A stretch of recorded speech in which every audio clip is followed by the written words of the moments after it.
nós estamos... Não, ainda é boa tarde. Nós estamos, então, nessa experiência da Mesa Redonda e um tema comum, tanto para mim, quanto para o Dr. Rodrigo, da Canteria, e para a doutora Berenice, com algumas reflexões em torno dos dados que foram recentemente divulgados pelo IBGE, especialmente a Pesquisa Nacional por Amostragem de Homicídio, e fazemos reflexões de natureza jurídica a partir desses dados.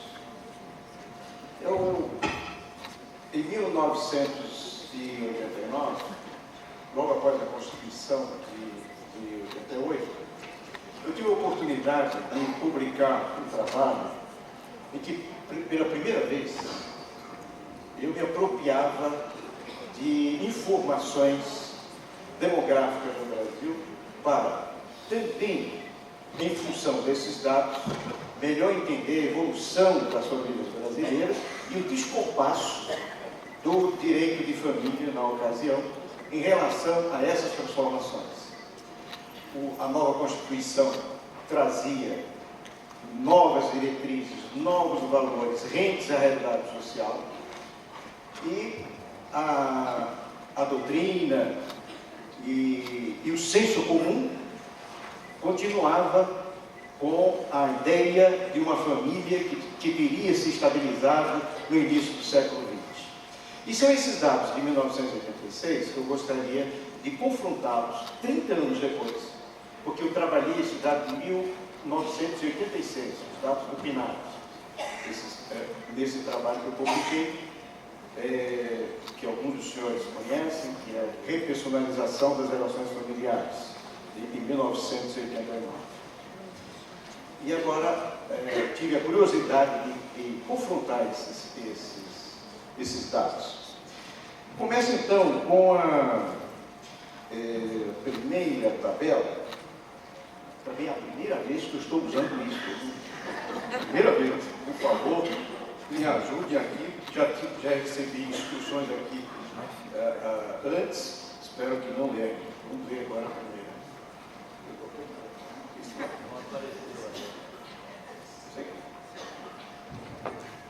Não, primeiro.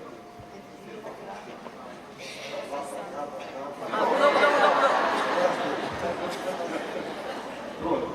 Então, essa primeira tabela,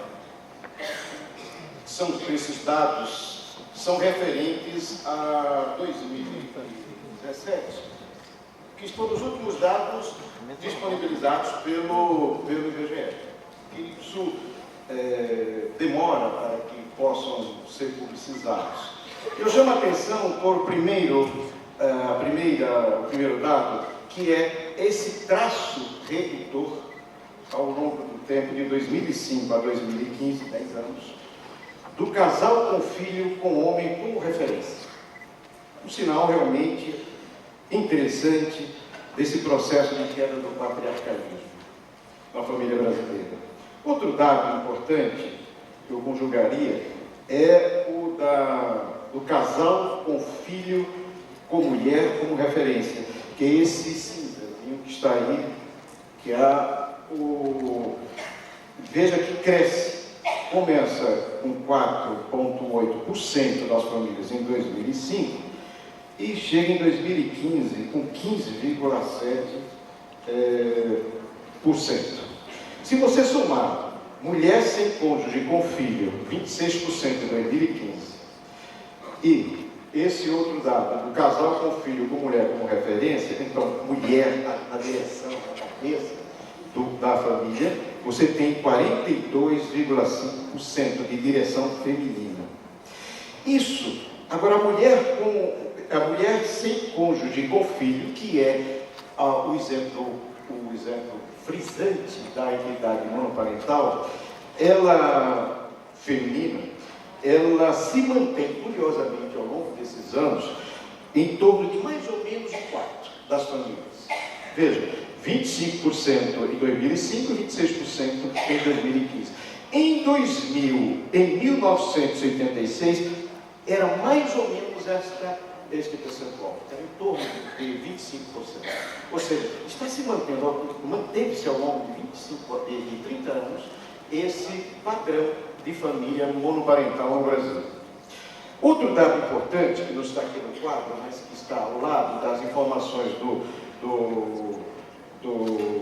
IBGE, é a taxa de fertilidade, que eu noto aqui como acréscimo. Em 1940 a 1960, a taxa de fecundidade era de pouco mais de 6 filhos por mulher no Brasil. 6 filhos. Ele se manteve mais ou menos estável. A partir da década de 60 e 70, começa a declinar. E vai chegar em 2018 com 1,65 filhos por mulher. Ora, a taxa de fecundidade que garante a manutenção populacional é de 2,1 por mulher. O Brasil hoje tem uma das menores taxas de fecundidade de todo o mundo. Superou, inclusive, Portugal e Espanha. É um fenômeno que precisa ser analisado. São vários os fatores, vários, e aqui não haveria tempo de nós analisarmos. Agora passo para o segundo.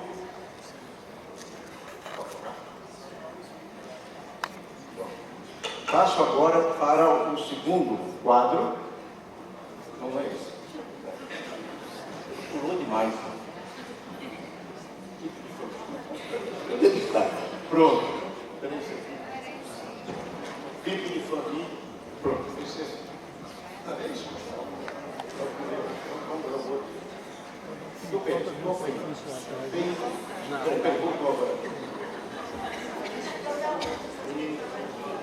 pronto, famílias com filhos, chegou. Que confusão. Não é isso, eu já fiz. É o outro. Esse. Está voltando? Não sei. Esse, agora então.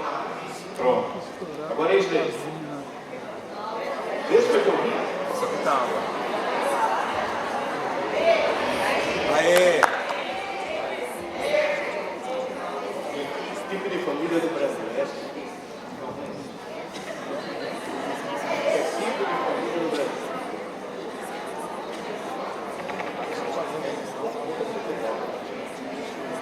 Tipo de família. Agora é pronto. É isso aí.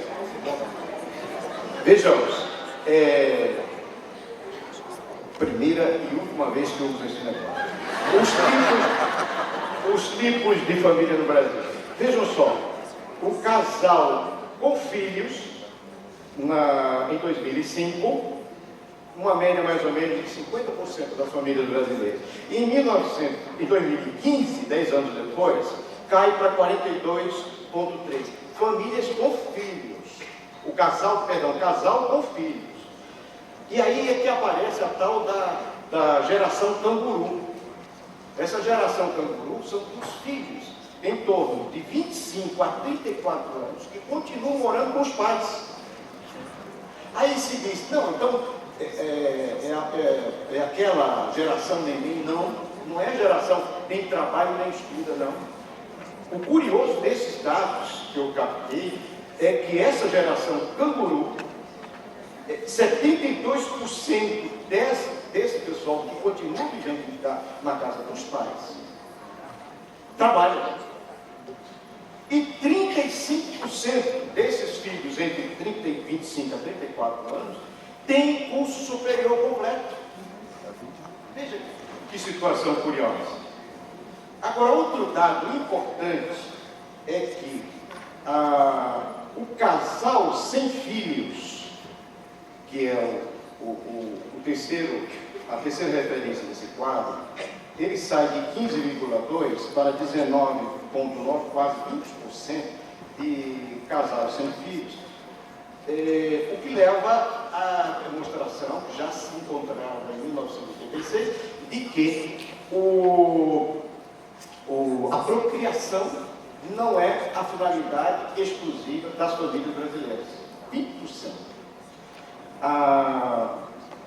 dado que me chamou a atenção já em 1986 é o que a IBGE chamou de unipessoal, que não é uma família, unipessoal, domicílio unipessoal, em que os pesquisadores encontraram apenas uma pessoa residindo, né, em cada uma dessas casas, por várias razões.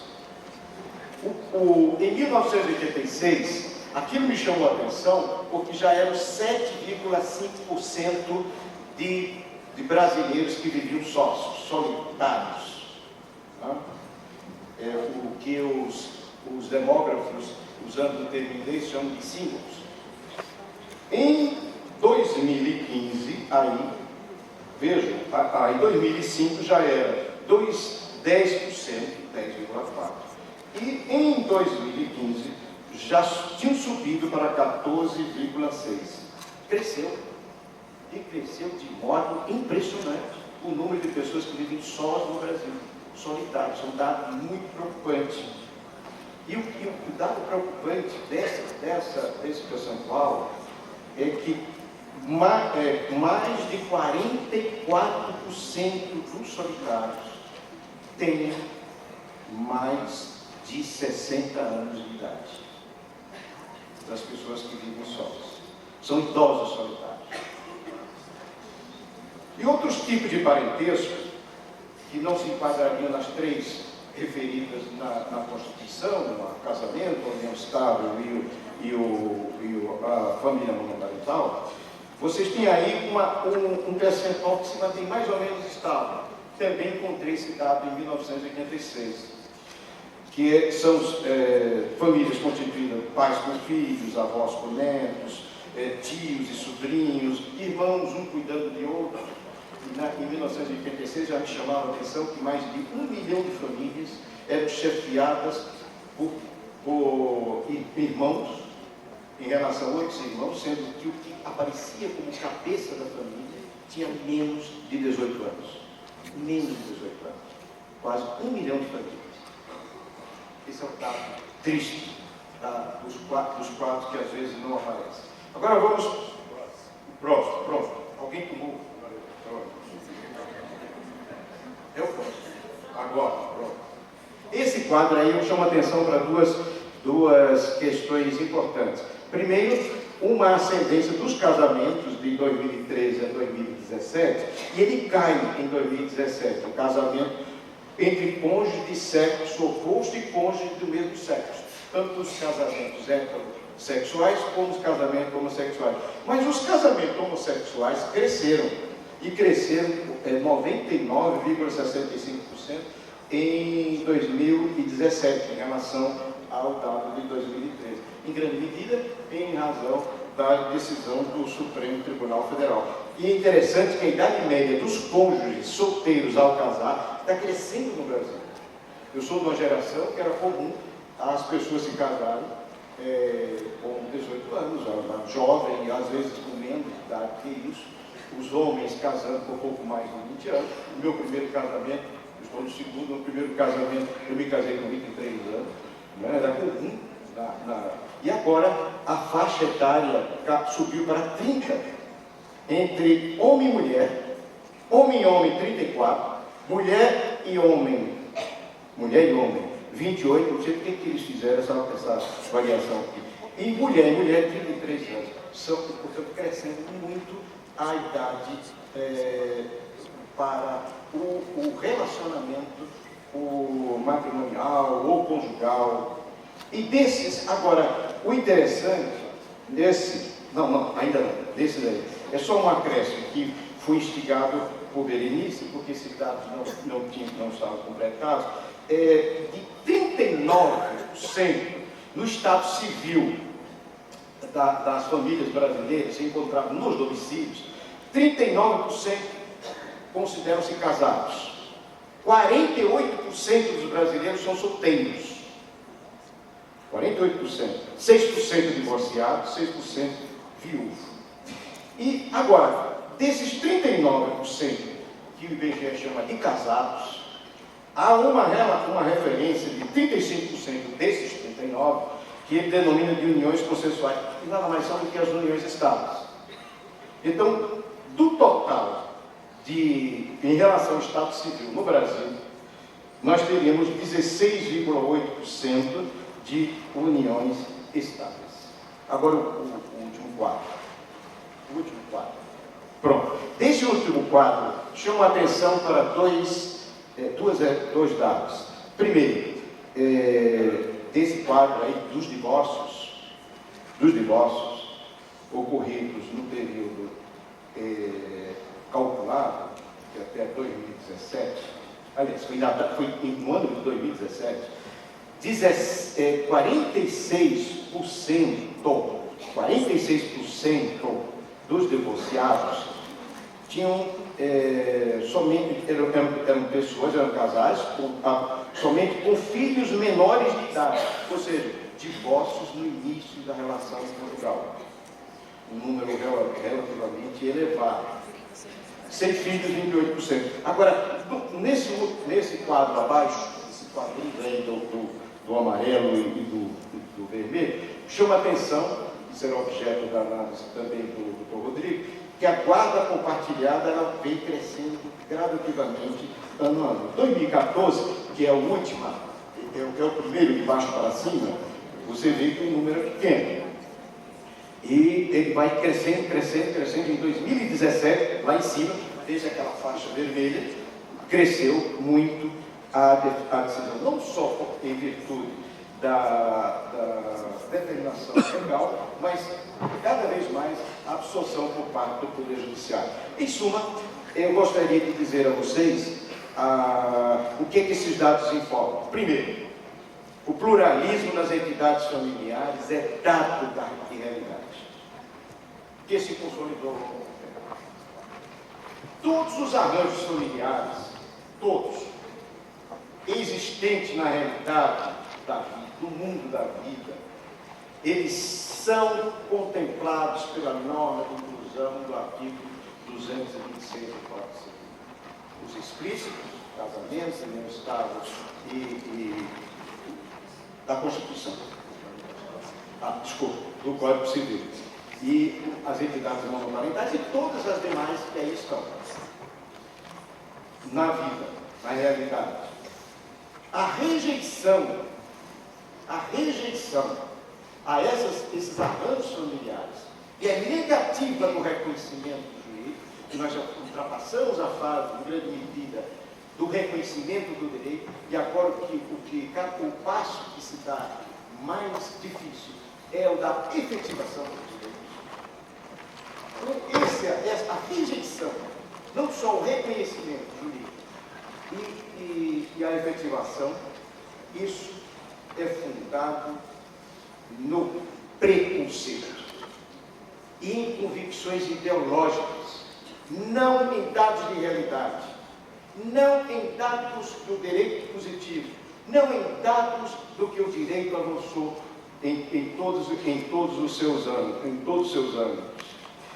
E é nesse sentido que nós, enquanto juristas, não podemos interpretar o direito a partir de pré-compreensões que todos nós carregamos, desde que nascemos e em todos os momentos da vida. Mas essas pré-compreensões não podem ditar a compreensão do direito e, consequentemente, a interpretação do direito. Aí deixamos de ser juristas quando passamos à frente da interpretação à pré-compreensão, que, aliás, muito bem chamava a atenção nessa análise no campo filosófico do Kant. O STF, como sabemos, avançou e os fundamentos jurídicos utilizados pelo STF para as entidades que foram por eles contempladas por suas decisões servem da mesma maneira, os mesmos princípios jurídicos, os mesmos princípios normativos para todas as entidades e os arranjos familiares que ainda persistem na invisibilidade jurídica e social. Portanto, o direito de família, como tantas vezes aqui já se disse nesse congresso, ele não se enraiza em interdições, em proibições, em repressões, em discriminações que são constituintes da história do direito desde a colônia, da história do direito de família no Brasil. Como disse Ponce de Miranda, num dos seus momentos mais iluminados, a sociedade e o direito avança na ampliação dos ciclos sociais e na redução progressiva do quantum despótico. Muito obrigado.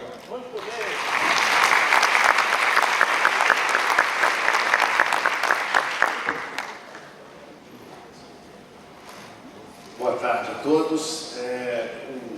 Esse painel, a ideia dele surgiu, né, a partir do Paulo Lobo, que a gente fazer uma leitura, como ele bem concluiu, dos dados estatísticos, a partir desses dados estatísticos, porque como nós falamos de interdisciplinaridade, não só com a psicanálise, a arte, a antropologia, a sociologia, mas também com a demografia. Então a demografia vem nos ajudar a fazer uma leitura disso e para onde caminha a família brasileira, ou para onde caminha a humanidade, né? Na verdade, querendo ou não, gostando ou não, é assim que ela vai caminhando. E o que nós podemos fazer aqui é ajudar a acabar, como bem disse o Paulo, acabar com o preconceito. E também isso reforça que a principal fonte do direito, que não é a lei, são os costumes. E os costumes vão dizendo, a demografia vai apontando para isso. Eu peguei dentro, o Paulo fez uma visão geral para onde caminha a família, e vou pegar em dois recortes que não são muitos dados estatísticos, não temos muitos dados, mas vou começar, são três recortes que eu vou fazer dentro dessa estatística geral. A guarda compartilhada, as famílias ectogenéticas e os idosos. Então, a guarda compartilhada, estou vendo um recorte.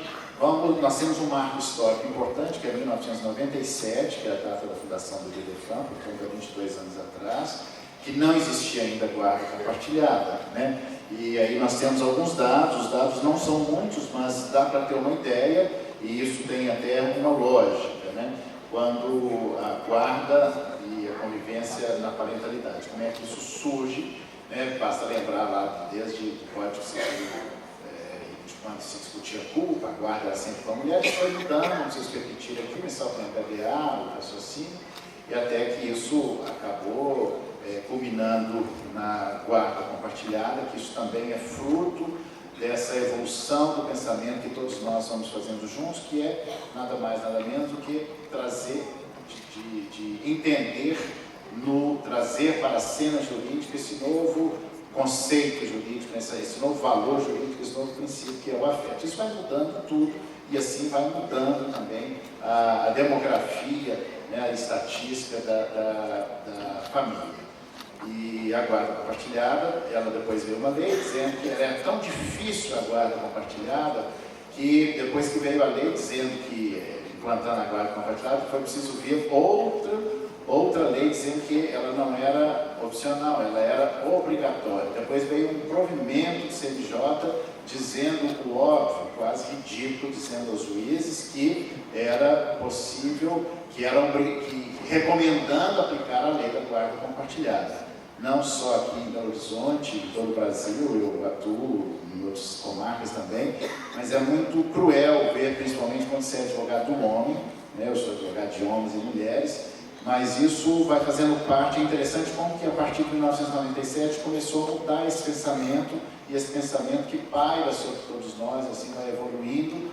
E, aliás, essa expressão guarda, ela tende a desaparecer. Na redação do Estatuto das Famílias, proposta pelo IBDFAM, a gente já tinha desaparecido, e só com essa expressão, porque ela traz um significante mais duro, né, mais de objeto, nós usávamos apenas convivência familiar. Então isso provavelmente no futuro, né, daqui a 10 anos, no próximo congresso, acho que ainda vai estar existindo, mas daqui a 10 anos talvez essa expressão já tenha sido superada, assim como foi superada visita por convivência familiar, embora algumas pessoas ainda continuem usando a expressão visita. Mas isso vai pairando, né, mas ainda não está implementada totalmente a guarda compartilhada, mas no futuro, acho que no próximo evento isso estará melhor, mas ainda não totalmente, porque é preciso que mudem as gerações e é preciso que mude algumas concepções.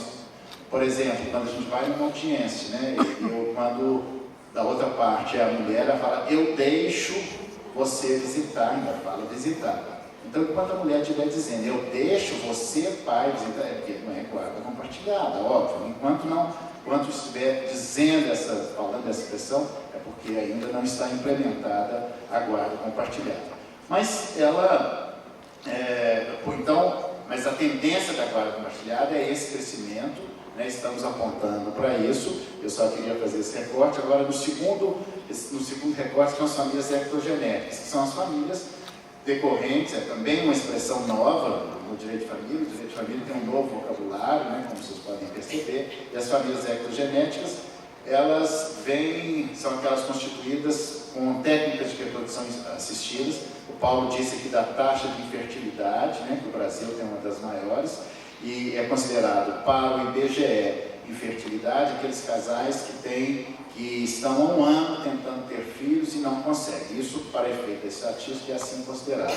A Organização Mundial de Saúde fala dessas taxas. O Brasil tem uma grande taxa de infertilidade, e essa a evolução da engenharia genética, ela ajudou o direito de família em muitas coisas. Não só, começou pela investigação de paternidade, quando você desloca o eixo da investigação de paternidade, desloca do eixo moral para o eixo mais científico, né? Mas também com a possibilidade da constituição de novas famílias para quem não tem fertilidade, e seja também, para quem não é fértil, e seja também para aquelas pessoas que estão fazendo que não só porque não podem, mas até porque aqueles que querem adotar. O processo de adoção no Brasil ainda é perverso. A adoção é um instituto rodeado, cheio de preconceitos, né? Mas então as famílias ectogenéticas, elas têm sido uma alternativa, não só mas principalmente para aqueles casais que são inférteis, né? E nós temos, aí eu trago alguns dados, algumas compreensões, e no terceiro, para não extrapolar o meu tempo, né, nas famílias, aí alguns dados também das famílias. Os dados não são muitos, né? Esses dados ainda precisam ser constituídos. Eu pesquisei muito, pedi ajuda de muitas pessoas que estavam, fiz várias pesquisas, conversei com vários professores, mas não são muitos dados. Os dados mais simples, mais fáceis de serem vistos, são os dados em relação aos idosos, né? Como já foi falado aqui duas vezes hoje, não preciso repetir, o crescimento do número de idosos, e é uma tendência. E também, em relação aos idosos, o preconceito, né? Reforçando isso que o Paulo disse, né? Nas famílias ectogenéticas, por exemplo, a barriga de aluguel, né? O útero de substituição, para falar mais tecnicamente. Hoje, não há uma regulamentação, apenas uma resolução do Conselho Federal de Medicina que estabelece apenas para um determinado grau de parentesco, né? Como se fosse uma imoralidade você alugar. E a barriga de aluguel, a luta de substituição, acontece no Brasil clandestinamente, né? Portanto só não existe para mulheres pobres, como o aborto, como existe no Brasil para mulheres pobres, nas famílias ectogenéticas. Mas eu acredito que daqui a 10 anos, assim como teremos uma guarda compartilhada melhor implementada, eu acho que essas famílias ectogenéticas também estarão despidas de preconceitos, né? Porque em outros países podem se pensar como isso é relativo e relativizável, né? E, finalmente, aí os idosos, nós temos também recheado de preconceito, começando pela sexualidade, né? Os idosos como se não tivesse, mas eu me incluo entre os idosos, eu tenho mais de 60 anos, como se não tivéssemos sexualidade, mas digamos que uma pessoa de 80 anos, de 90, né, isso visto, todas as campanhas, todas as políticas públicas são dirigidas para pessoas entre 20, 40, 50 anos, então precisamos acabar com esse preconceito, porque a família de idosos, ela está cada vez mais, ela tem aumentado cada vez mais. E aí também um pouco desses dados sobre idosos, né? mas eu quero já ir caminhando para a conclusão, porque nós precisamos, na verdade, esses dados são apenas para que nós possamos tirar uma conclusão, né? Essa demografia, esses dados, que, afinal de contas, nós precisamos pensar sobre eles, como caminha a família brasileira. Então, quanto tempo nós ainda precisaremos para implementar a guarda compartilhada? Eu acho que ainda para a cultura verdadeiramente, acho que ainda vai demorar um tempo, né? E em relação às famílias ecogenéticas, e como a engenharia genética abriu caminhos para isso, né? E em relação aos idosos, realmente não há uma política pública sobre isso. Mas, para finalizar, né, a gente pode concluir o seguinte: os dados apontados apontam e comprovam o óbvio que a família, a gente fala isso de outra forma, mas agora a partir de dados, que a família, ela não é da ordem da natureza, mas da ordem da cultura, né? Por isso as suas evoluções, todas essas evoluções que o Paulo mostrou, porque os dados não mentem, o IBGE tem essa estatística e ele não tem nenhum juízo de valor sobre isso. Assim como o direito previdenciário não tinha nenhum juízo de valor ao dividir as pensões previdenciárias, não tinha esse conteúdo moral, e foi exatamente por isso que muitas coisas fizeram evoluir o direito de família, porque não tinha esse juízo moral, e todo o direito de família é perpassado por esse conteúdo moral, né? Então, as pessoas, o mais importante disso, e aí usando uma palavra que eu aprendi ao pesquisar isso, que é uma mudança ideacional, né? Essa é uma linguagem da demografia que nós estamos trazendo também para o direito de família, que significa que as pessoas estão priorizando cada vez mais seus valores individuais, a sua privacidade, né? E, quer queira, quer não, novas parentalidades e novas conjugalidades estão em curso. Quem que imaginava que há 20 anos atrás, quando o IBDFAM começou, que as famílias, seria possível o casamento entre pessoas do mesmo sexo, né? E tudo isso é sustentado no mundo jurídico por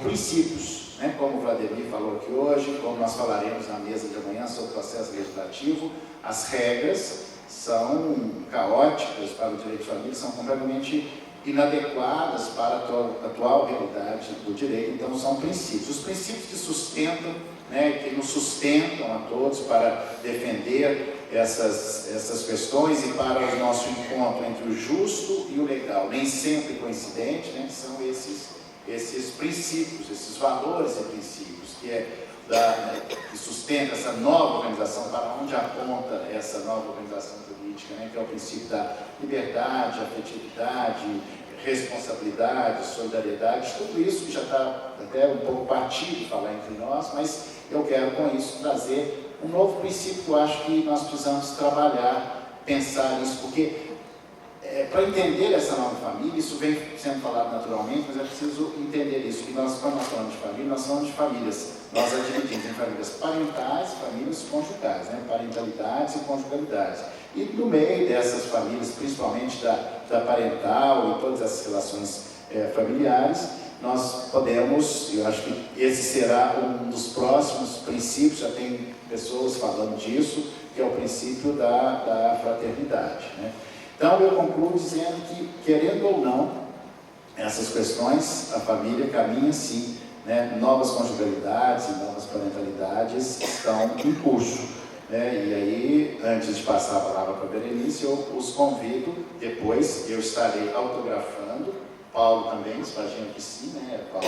Eu devia ter colocado o seu também, da Berenice, que nem precisa, que já tá, estaremos lá naquela sala autografando. E depois eu posso disponibilizar os slides, se alguém quiser continuar essa conversa, podemos continuar por aí pelas redes sociais.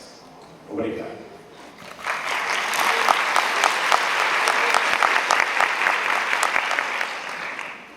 Gente, é muito difícil falar depois do Paulo, depois do Rodrigo, principalmente quando é para discordar deles. Eu amo eles. O Rodrigo é meu irmão, tanto quanto o Paulo. Acho que aqui está a origem de IBDFAM. Podemos voltar 22 anos atrás, né, Paulo? onde tudo começou. 22 anos depois, nós estamos aqui discutindo as mesmas coisas. Mudanças aconteceram. Sempre. Isso todos nós sabemos. Aí, o Paulo várias vezes repetiu a palavra preocupante com os dados trazidos nessas estatísticas do IBGE. Eu, com essas tecnologias que acontecem hoje em dia, porque aqueles censos agora são feitos eletronicamente, enfim, não vejo por que leva tanto tempo para dizer o resultado. Tinha que ser quase instantâneo. É o mais moderno que tem em 2017, nós estamos acabando 2019, e em 2 anos a fila anda. E esses dados que apontam lá em 2017 que nós teríamos 71 milhões de famílias, ou arranjos familiares, como são chamados, bom, permite perguntar, como diz aquele documentário que a gente adora ver, que país é este? Esses dados trazidos, coletados pelo IBGE, Rodrigo, não vem dizer que eles não têm um juízo de valor? Claro que tem. Gente, o que eles falam? Eu também não. Famílias com viés masculino, famílias com viés feminino, fala casamento, fala divórcios, fala em mulheres chefe da sociedade conjugal, mulheres mães solteiras, como para identificar alguém, precisa saber qual é o seu estado civil, e de uma maneira absolutamente discriminatória e preconceituosa. Vejam que chama de essas famílias com filhos, famílias sem filhos, só que, com relação ao estado civil, não há referência, só fala solteiro, casado, divorciado, viúvo, não fala no união estável, usa essa expressão meio boba, assim, uniões consensuais. Como se em contrapartida as pessoas casadas não é uma união consensual? Já passou a época, as pessoas casavam na delegacia, gente. Então, não chega nem a usar essa expressão de que nós temos. E mais, essas famílias não são quantificadas, e a referência que tem as famílias homoafetivas só apura os casamentos homoafetivos e as uniões estáveis homoafetivas. E as pessoas homossexuais, lésbicas, transgêneros, intersexuais, existe algum tipo de levantamento nesses questionamentos que são feitos? Afinal de contas, isso não é uma fotografia.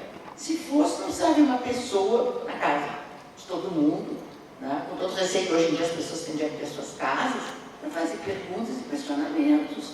Acho assim, dados absolutamente irreais, fora da nossa realidade. Ninguém questiona, por exemplo, o número de relacionamentos. Se naquela família são famílias constituídas ou família reconstituídas, que eu detesto essa palavra, nós vamos ter que achar outra, parece que é em cima de sócios anteriores, sabe? Nada disso é questionado. E não sei se serve para a adoção de alguma política pública, mas como em termos de políticas públicas voltadas às questões de família no Brasil, é melhor não ter uma ideologia atual do que ter. Eu prefiro ficar, olhem lá com o que temos, não vamos dar para nós conseguimos manter o que se chegou, o resto sabemos o que pode acontecer. E a parte que me tocou nessa mesa de debates era para abordar as questões de gênero trazidas por esses levantamentos do IBGE. Isso acabo pegando assim, o link, que eu acho que foi o dado que levou o Paulo, numa reunião prévia que nós tivemos de organização desse congresso, é o número surpreendente de redução das taxas, da taxa de natalidade, que esse dado que trouxe hoje, eu não sabia, que é uma das maiores do mundo. Que filhos cangurus ficam em casa durante muito tempo. Gente, qual é o motivo disso acontecer? São motivos de duas ordens.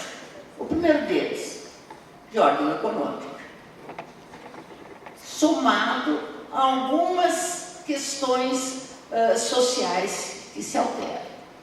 Antes, as pessoas casavam jovens. O Paulo casou com 23 anos. Meu primeiro casamento foi com 27 anos. Na época eu já era considerada solteirona, porque eu não queria casar, eu queria ser juíza só. O casamento foi um acidente, sabe? Que era... as pessoas não tinham, e agora tem, a liberdade de não casar. Não, tinha que casar. Se a mulher não casava, porque ninguém quis, sobrou para a titia. Homem que não casava é gay, isso indiscutivelmente. Então, o número de pessoas que vivem só, e vejo que tinha que chamar uma pessoa que vive só uma família unipessoal. Eu acho que são a família, o quê? A pessoa com seus fantasmas, não sei, com outras vidas. Uma pessoa que vive só numa família, gente. A linha de argumentação de dizer que é uma família é por causa da história do bem de família, que também é um nome equivocado. O que bem de família é? O bem não é da família, o bem é da pessoa. É a pessoa que tem o direito a morar, a ter a sua casa protegida, de impenhorabilidade. Nós vamos ter que trocar esse nome. Então, criaram a história da família unipessoal para estender a ela o bem de família. Bobagem. Nós temos que trocar esse nome bobo, bem de família. Isso se chama direito de moradia. Bota lá o nome mais bonito, mas esse eu acho horrível. Ainda é esta sacralização exacerbada que nós vivemos com a ideia do casamento. Sabe? A sacralização da maternidade. Vocês viram na estatística que foi trazida aqui? O número de famílias ali, o colorido tudo amarelo, que o Paulo trouxe, de famílias onde os filhos ficam com a mulher. E o Rodrigo tem toda a razão. Não dá para pai buscar a guarda de filho. Filho pequeno, ele não vai ganhar. Pode fazer laudos, sabe, e chegar para dizer, não, ambos têm iguais condições. O juiz não vai trocar a guarda, não. Por que isso? Esta ideia de que o filho chega na barriga, o filho é meu, o pai, mesmo que queira ajudar. Eu até vou trazer o exemplo do Carralho, nosso querido amigo que voltou agora para perto de nós com muita alegria, que quando ele tinha os filhos pequenos, já ele foi, veja que agora eles já estão se formando, eu dizia assim, Carralho, tu tem que pegar os teus filhos e ficar com eles, sabe? Deixa a tua mulher sair no shopping, cabeleireiro, tomar chopp com as amigas e tal, fica deles. Mas o que eu vou fazer? Eles são pequeninos, te vira, sabe? Não precisa correr para casa do teu pai e da tua mãe, não, sabe? Dá um jeito. Aí um dia eu fui falar para ele, olha, eu disse isso pro Francisco, o Francisco sabe pegar os filhos e deixar assim, não, mas sou eu que não deixo ele sair mesmo, porque eu acho que ele não sabe. Ele não sabe por quê? Porque homens não podem brincar de boneca até hoje. Eu tenho 2 netos, os 2 têm carrinho de boneca, né? Daqueles de levar criancinha, tem boneca, agora eu dei um boneco negro para cada um deles, tá? Tem que conviver. Depois que eu vi uma criança na escolinha olhar para uma figura, um desenho de um menino negro, ele chamou ele de Saci Pererê. Mas acho que era o único negro que ele tinha visto. Então, nós vivemos desta sociedade que ainda se permanece com esses viés. E a consequência é esta. Então, assim, antes as pessoas precisavam casar virgem. A virgindade era o qualificador das mulheres. Não é? As mulheres sempre foram valorizadas pela sua abstinência sexual. Pura, recatada. Esta mulher tem valor. O homem não. O homem pela sua virilidade. O homem nasceu para ser pecador. E aí vamos reconhecer que está a origem desse drama horrível que é a violência doméstica, que é o crime que mais se pratica no Brasil. A cada 2 minutos é feito no Brasil uma denúncia de violência doméstica. E esses são números subnotificados, porque ninguém denuncia a primeira violência, né? E é muito difícil, sabe, das mulheres conseguirem romper o ciclo da violência. Então, assim, todos esses dados e esses pontos estarrecedores, não, mas então diminuiu a natalidade, aumentaram os velhos, e os novos não vão poder sustentar os velhos, porque os velhos agora têm mais idade, porque houve grandes avanços na medicina. E por que será que nós temos um índice baixo de natalidade? Em primeiro lugar, porque nós deixamos e estamos tomando consciência que nós não valemos mais por sermos ou nos tornarmos mães. Não. Nós valemos enquanto mulheres. Eu não sou absolutamente contra a maternidade, eu tenho filhos, acho que todo mundo tem o direito de ter, mas tem que ter o direito de não ter. E quem não tem, sempre é rotulado. Ou como estéril, olhado como coitadinho se acontecer alguma coisa. Mas vejam se o nosso Estado dá algum tipo de condição para as mulheres terem filhos. Só pode baixar. No Brasil não existe creche, não existe a mínima preocupação com relação a isso. Como é que as mulheres vão trabalhar se não tem que deixar os filhos?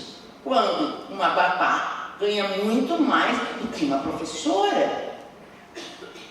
Sabe? Não estou equiparando as professoras, mas alguém vai sair para trabalhar, vai ser secretário, alguma coisa. Não tem que deixar os filhos. As escolas são caríssimas, públicas não têm. Então, o que essas mulheres que, vamos lá, o movimento de mulheres, o movimento feminista, o avanço na escolaridade, o controle da sua sexualidade, o fim do mito da virgindade como elemento qualificador das mulheres, as mulheres abriram o horizonte, começaram a ter uma maior escolaridade, via de consequência, entraram no mercado de trabalho, ao qual elas foram chamadas, e até não foi por vontade espontânea delas, e a família é uma estrutura que precisa ser administrada. Por que tem que ser administrada só pela mulher? Por que a mulher trabalha tanto, se é que trabalha tantas horas fora, tem que trabalhar tantas horas dentro de casa sem dividir isso com o homem que não se sente nessa obrigação? Dá para ter filho? Não dá. Dá para a mulher ser promovida e fazer um curso de exterior de 6 meses? Não dá. Porque o marido não vai ficar com os filhos. Agora o marido vai pensar em não ir? Jamais, porque a maior incentivadora vai ser a mulher. Vai, que é uma coisa que te gratifica. A ascensão profissional da mulher sempre deixou o marido em uma situação desconfortável. A mulher tem que ganhar menos do que o homem, a mulher tem que ser mais baixa do que o homem, não é? Tem que ser mais burra do que o homem, e este é o casal feliz. É um modelo que as pessoas sempre tiveram. Então, dentro dessa estrutura e dentro dessa realidade, aonde nós estamos vivendo um neofeminismo muito significativo, sabe? Porque ele está se tornando mais sensível às diferenças que ainda existem, aonde se começou a dizer assim, não é não. Não é não, nem assobio. A mulher não quer receber assobio. Aliás, não sei por que as pessoas param de assobiar, mas não com relação às mulheres. Não quer nada, não quer ser valorizada como são, e não são. Então, as mulheres têm um nível de escolaridade atualmente maior que os homens. Tem. Só que no mercado de trabalho, elas ganham 1/3 a menos. Isso está comprovado. Onde é que elas estão? Estão nas instâncias de poder? Não estão. Elas estão no trabalho mais invisibilizado, como sempre. Mas, no mundo público, poder executivo. Eu ouvi esta frase, me doeu, dia 8 de março. Não, o meu ministério é igual entre homens e mulheres. São 22 e duas mulheres. Só que as mulheres valem 10 vezes mais que o homem. Nós tivemos que ouvir isso. No legislativo temos o direito a cotas. Nem isso é respeitado. E ainda por cima as mulheres se submetem a ser laranjas. Sabe? O laranjal está plantado, sempre com as mulheres se submetendo a aceitar para poder ingressar nos partidos. Então, nós temos 11% da representatividade, tinha que ter 30%, não temos. No Poder Judiciário, também não temos. Nós temos 2 ministras no Supremo Tribunal Federal, e que, enquanto a ministra Carmen Lúcia foi presidente daquela corte, todos nós vimos o número de vezes que ela foi desrespeitada pelos seus colegas. A ministra Rosa Weber também, de uma maneira muito significativa, eles interrompem as mulheres. Coisa que eles não fazem com os colegas homens. Eu não sei se vocês percebem isso, mas isso existe. Isso tem uns, não sei porque só tem das mulheres. Então, assim, dentro deste quadro, e é esse o nosso quadro, Paulo, não dá para a gente ficar surpreso com o número da queda de natalidade. Esta é a nossa realidade. Nós temos que pegar esses dados e extrair dele a necessidade de se buscar outros elementos. E vejo que já anunciaram que, por falta de dinheiro, o próximo censo que vai ser feito já vai ser cortado à metade, quando ele devia ser muito mais ampliado. Onde estão o reconhecimento das famílias transgêneras, as famílias poliafetivas, as famílias simultâneas? Alguém tem alguma ideia disso? Não temos. Isso vai cada vez mais diminuindo. E acho que nós tomarmos consciência de que as coisas como estão não representam a nossa realidade, que essas estatísticas que estão sendo feitas, da forma como são feitas, elas são pífias, elas são equivocadas, elas não nos dizem nada. É que nós temos gente que está aqui, como estamos hoje, como estamos agora, como nós tivemos um monte daquele evento de abertura maravilhoso, gente, eu não conseguia nem lembrar disso. E é o que eu queria deixar agora para vocês. Agradecer por vocês existirem nas nossas vidas, para uns existirmos na vida do outro. Nós temos descoberto ao longo desses anos, sabe, de como nós podemos fazer as coisas acontecerem. E nós fizemos. Eu acho que a nossa estatística do IBDFAN, o nosso crescimento, a nossa constituição de novos conceitos, de novas palavras, de novas expressões, de ter conseguido definir o conceito de família, o único conceito no mundo assim identificado como a presença de um vínculo de afetividade. Na expressão do Pequeno Príncipe, a responsabilidade decorrente do afeto. Essa é a família que não é que nós temos, é a família que nós queremos, sabe? Porque todos nós só queremos uma coisa: ser felizes E eu quero que todos vocês estejam aqui, fiquem aqui felizes como vocês nos fizeram por estarem aqui conosco esses 2 dias. Obrigada.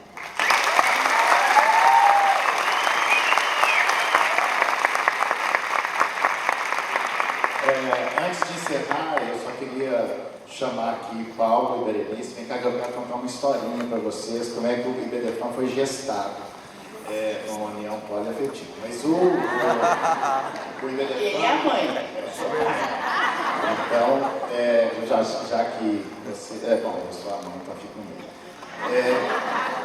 E o IBDFAN tem mudado essas estatísticas. Nós falamos das estatísticas visíveis, mas as estatísticas invisíveis, que são das famílias simultâneas, das famílias poliafetivas, que a gente sabe que tem, porque quando o CNJ, no dia 22 de junho de 2018, censurou, né, recomendou, na verdade, proibiu que os tabeliães deixassem de fazer escritura de união poliafetiva, atuando como censor da moralidade. Por que é isso? Aí vamos invocar Freud. Uma lei só existe por causa de ter um desejo que se lhe contrapõe. Porque essas estatísticas estavam aumentando, as pessoas... Isso não pode. Bom, como o direito de família é sempre pela moral, foi isso. Mas, então, é uma estatística invisível. Essas estatísticas, essa demografia, nós estamos mudando esse quadro demográfico, mas ela ainda está invisível. Interessante isso que o Berenice falou, a partir dos dados visíveis que o Paulo nos trouxe. Mas, para encerrar, eu só queria contar para vocês como é que nasceu o IBDFAN, há mais de 22 anos atrás, porque a nossa gestação durou mais de 9 meses. Quando, lá no Hotel Jatiuca, eu conheci a Berenice em Maceió, e eu já tinha visto falar da Berenice, eu não tinha ideia de quem era. Paulo Lobo também, e ali nós nos conhecemos. Ele era um maluco que queria botar psicanálise dentro do direito. E o Paulo... magistrado, achei aquilo meio estranho.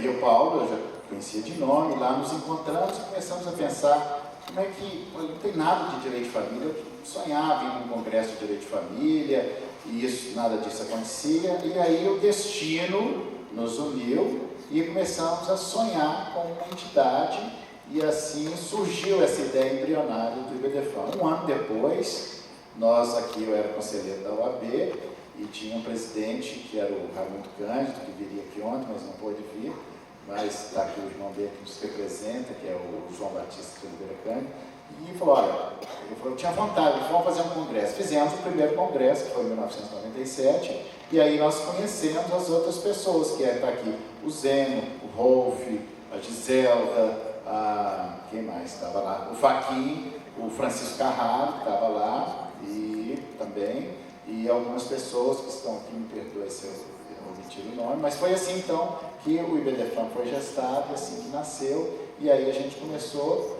a pensar, revirar, pensar alguns conceitos, já disseram, nós somos delirantes, né, que a gente vai inventando algumas coisas e tal, e então foi assim, e aí o Paulo quer falar alguma coisa, você que participou? Tá bom, então, era isso, que eu só queria contar essa historinha para vocês. Estamos aqui 22 anos depois, já quase uma outra geração, né, já fazendo isso, e continuamos sonhando, vamos sonhando juntos. Já pensando no próximo congresso, gente.